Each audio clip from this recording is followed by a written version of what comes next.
Coming up on the Sports Desk, time to start scouting winter sports, and the Torrance teams we'll be following as 2013 becomes 2014. And a new year and a new season plain and simply means new goals to set. See who's got a realistic shot at CIF success on the pitch or the court. Plus, it's the biggest rivalry in LA, the Bruins and the Trojans, fighting over who gets "We Run This Town" added to their pregame playlists. But it doesn't stop them from coming together to support Torrance schools every year. All that with another week on the Sports Desk coming right up.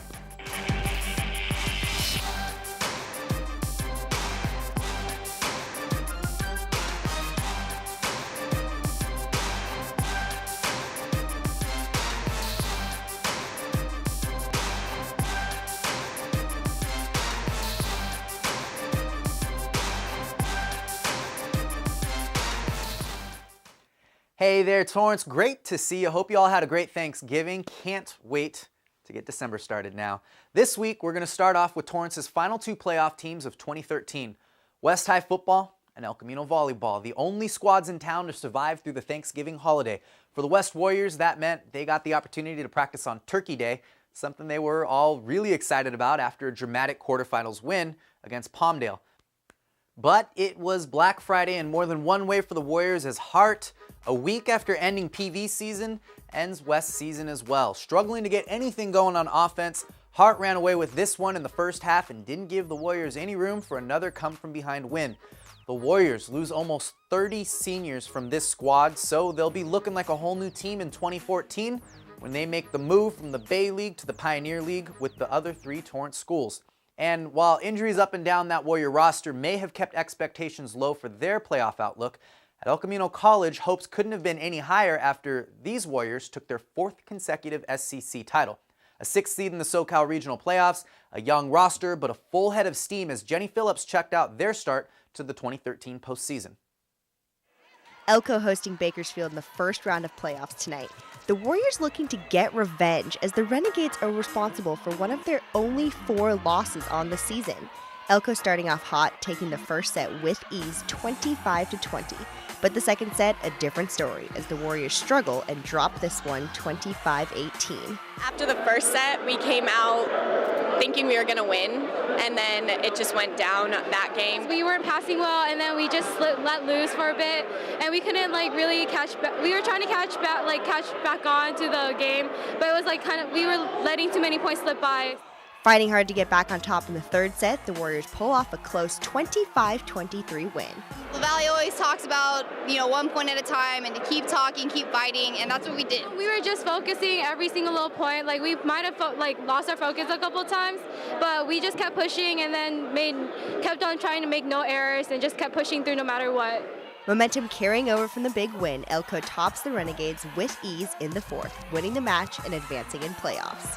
In the third set, after we won, we were so pumped up and fired up after those last points. It just, we knew it from there, and we were pumped up until the end of the last game. On to the second round, things didn't go so well for the Warriors as they fell in a 3-set sweep against Golden West. No state championship for the Warriors this season, but the Warrior faithful can set high expectations for next fall because of Elko's 16 players on this year's squad, 10 of them were freshmen. So the Warriors looking to a considerable return, a lot of familiarity on their 2014 team as they'll set off to make it 5 consecutive SCC championship seasons. Okay, folks, we're off for a short break here, and now that we've officially closed the books on fall sports in Torrance, we get to focus our attention on what's to come in the winter. We're going to meet a couple hungry squads. One of them made a championship game run out of nowhere last year, and I think they've got even more talent to get them there this season. Find out who after the break.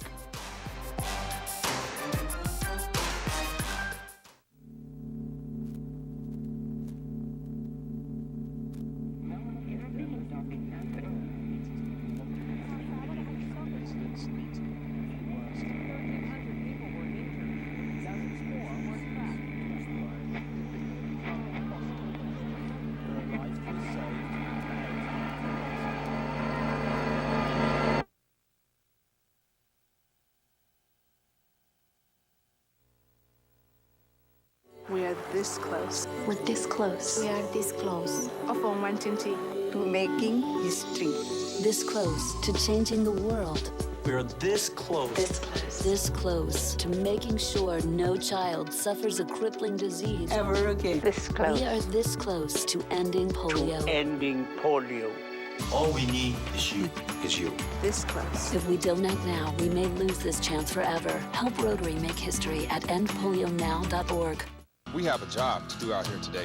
To be a winning team, you have to work like a winning team. My team depends on me. And my team is 50,000 strong. Looks like a lot of work's going into this. This is what it feels like to be part of a team. A winning team. The action team. Get in on the action at actionteam.org. Are you in? Hi, welcome back to the Sports Desk. Last week we introduced you to a new winter sports team for the first time this upcoming season. This week we're going to add 2 more to the list. On the pitch, the boys soccer team at South High was not the talk of the campus this time last year. That title went to a strong girls squad almost completely filled up with seniors expecting to win a CIF championship. Whether that bothered the guys or not, nobody really knew as they came out of the gates a little slow and barely even looked like a playoff contender halfway through the season. Then, the Spartans turned into the hottest soccer team in the entire South Bay, matching their female classmates stride for stride into the playoffs, then one-upping them and making a CIF championship game appearance. Haley Outen met up with this year's team as they get ready to kick off another season and set out to prove their incredible run a year ago wasn't a fluke. High school football season is finally here. No, football season didn't just end, but rather our European style of football is just beginning. There will still be some familiar faces from the gridiron, as one of the Spartans standouts from the fall, Anthony Peters, will hang up the football cleats and get ready for his senior role on the soccer field. Last year's team, we had a lot of experience. We lost 8 or 9 seniors, our whole defensive line. So this year, our team's is a much younger team, but we're just as much skill as last year's team. So I feel like we have the potential to do just as good or even better than last year. We have a handful of guys who got minutes last year, but it is a largely new group. I think we'll be solid. I don't know how things are going to go at the beginning because it's so many new faces. I think this year's team's more talented, to be honest, and we have a good freshman group that's coming in, so hopefully they could contribute to the team this year. The Spartans may be lacking age and experience at the varsity level after losing so many seniors last year. But there are still high expectations that this team will be a force to be reckoned with across the South Bay. I would go into the season not thinking that we have any glaring weaknesses, which is a nice feeling to have. Where the strengths will come from, I think, we're going to be pretty organized, pretty disciplined, a pretty hardworking bunch as we usually are, and hopefully able to pass the ball and create some stuff. That's always the sort of the telltale sign of whether we're going to be decent or really good. I think our biggest strength is going to be our skill level. We're not going to be the biggest team, but we'll be able to pass the ball and move the ball much quicker than I think any team will play. Technically, I think we're one of the better teams in the South Bay, and we have a very aggressive team, so that'll help us a lot.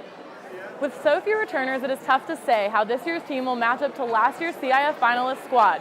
But one thing is for certain, banquets can only start the season off on a high note. I think it's a pretty fun way to start things off. It's a unique experience in that we have the boys and the girls together and bringing everybody in for this first night and sort of the inaugural kickoff and official start to the season. I think it's just a good environment to just get to know everyone, the parents, and just have a good time, just overall. Yeah, I think it's good for before the season starts to get everyone because of all the different age groups sometimes. Like we have a freshman on varsity all the way to the seniors. So I think it's good for all of us to sit down and just be able to be with each other and get closer to each other, which really helps out there on the field. Getting to know each other early on in the season and gaining chemistry could be the difference in this team's season. Last year, chemistry seemed to be lacking early on, which led to a tough start for the Spartans, finding themselves under 500 at the halfway point in their season. But something clicked, and they found themselves in a CIF final game, falling just short of the title. Nonetheless, South is hungry to get back to that game, but hopefully have a stronger season a little earlier this time around. We have some key players that we didn't lose last year that did make big plays last CIF final run. So hopefully they'll make the same big plays again and we can go back to the finals. And it was just a matter, as it always is in high school, of guys coming together and settling into roles and everyone really buying into what we were trying to do. And it obviously it turned into be, a fantastic year, although coming up short in the end. Got to win it. That's it. That's my mind. But obviously, we got to take it one step at a time. I can't think about just winning the whole thing. I think just each and every game we have to concentrate getting the W. That's it. Thank you, Haley. Switching over to the hardwood now, just like South High owned the pitch last year, it was Bishop Montgomery taking over all the hoops headlines in Torrance. And while everybody knew the names of the boys making their run through the SoCal Regionals in search of a state title, the Lady Knights did plenty themselves to live up to Bishop's rep as a basketball powerhouse. Reina Ale steps in with her alma mater to preview the upcoming girls basketball season at Bishop Montgomery High. A new era has started for the Bishop Montgomery girls basketball team under their new coach, Bridget Reyes. Our goals as a team this year for the tournaments is to reach the Final Four. In the 2 tournaments we're in, we try to reach the Final Four. Now we're playing against some really tough competition, so it won't be easy, but I think we're capable of it. The team is relatively young, but these talented girls have big goals for the season. Our expectations are to go far in the tournaments, just play well against each team, run the set plays that we've learned, and just try to clean everything up before season starts. Starting something new or coming into an unfamiliar environment can be a bit difficult at times. You have freshmen starting high school, JV players moving up to varsity, and even Coach Reyes teaching high school athletes after being involved in the college level for years. What about living in a new area? I moved here from Newmarket, Alabama, and it is a lot different. When I got to Bishop, everybody was so kind. Everybody helped me out so much, and it's such a great school. And everybody here is just so loving and caring and considerate, and they really eased my transition and made it a lot easier. The Lady Knights might have gone through minor adjustments with new coaches and players, but they have already improved from this summer. Looking forward to regaining that Delray League title. Thanks, Reina. In more girls hoops action, the West Warriors making some preseason noise. They start the preseason off 5-0 after topping Bay League rival Mira Costa and capturing the Inglewood Holiday Tip-Off Classic. Jasmine Jones led the way with 17 points on the evening. The Bishop boys also tipped off their season. They started it all off at the Ocean View shootout. Justin Bibbins and Stephen Thompson Jr. were told to refer to them as the best backcourt in California this year. They each had huge nights against Villa Park with 26 and 28 points respectively. And in a preseason matchup of Pioneer League teams, North and Torrance got a chance to scope out each other in the Mira Costa Pacific Shores tournament, with North taking a comfortable win over the Tartars. Torrance setting out on this season under new head coach Paul Nataki, who switched campuses this offseason. You'll remember him as the West Warriors' well-dressed head coach the previous 3 seasons. Okay, so you got your little fill of preseason basketball. Things are off and running for winter sports now, so next, we take a look at the biggest inner-city rival in LA, the Torrance Takeover Edition.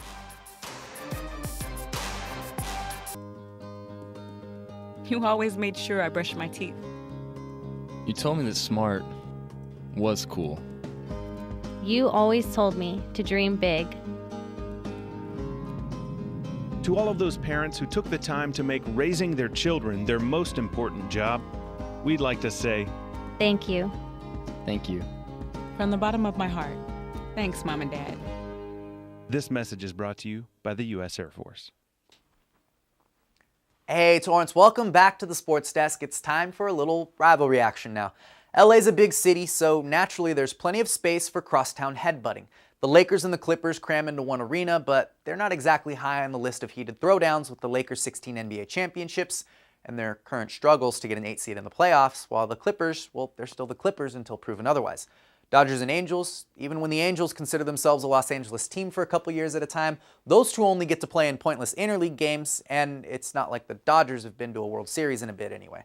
My point is, rivalries are one of the most entertaining parts of being a sports fan, and for the most part, the knock 'em down, drag 'em out, bloodthirsty ones within the city of Los Angeles are reserved for those hailing from Troy and those from Westwood.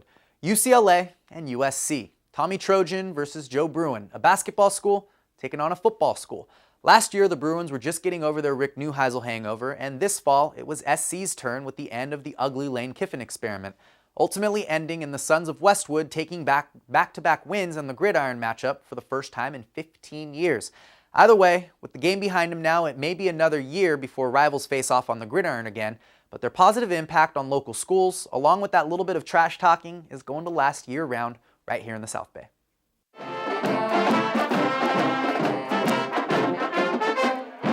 Funds raised at this year's Rotary UCLA-USC Tailgate Lunch will benefit the athletic departments of our 4 Torrance High School athletic departments and Redondo Union High School, and I think they're all represented here.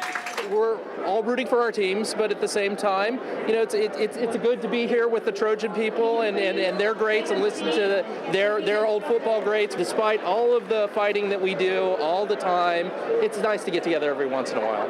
It's great that we can all get together and we can all do something positive for a bunch of kids. Each attendee had a chance to take home some very unique items. Well, I have $400 for the SC helmet that J.K. McKay is going to personally sign and invite you over to dinner for 8 people. As usual, the 2 universities could not complete the event without good-natured trash talk. We have a motto at SC, it's fight on. We say it a lot. We say it so much that it annoys UCLA people, and that makes us say it more. I just want to remind J.K. that when he was playing, I did look this up before coming here. The national ranking for the educational value of USC was a solid ranked 82nd. UCLA was a solid ranked 9th. So we can talk about education when you graduated versus the rest of the world. Just want to remind him, you know, some of those things we have to talk about. Want to hold my national championship ring? Yeah. Prior to the luncheon, I had the ability to request peace as an associate of both parties. So how does it feel to have a new friend here? Well, you know, we're crosstown rivals, though, but, you know, when it comes to a function like this, we're buddies. We're drinking buddies. So, but once it's kickoff and time begins, I don't even know this guy. All right, let me see you guys handshakes. Drinking buddies, that's funny. I've never seen a drinking bear. Thanks, Tamara. Looks like a great time. Of course, the big news coming from the downtown faithful that might dull the sting of that loss just a little bit.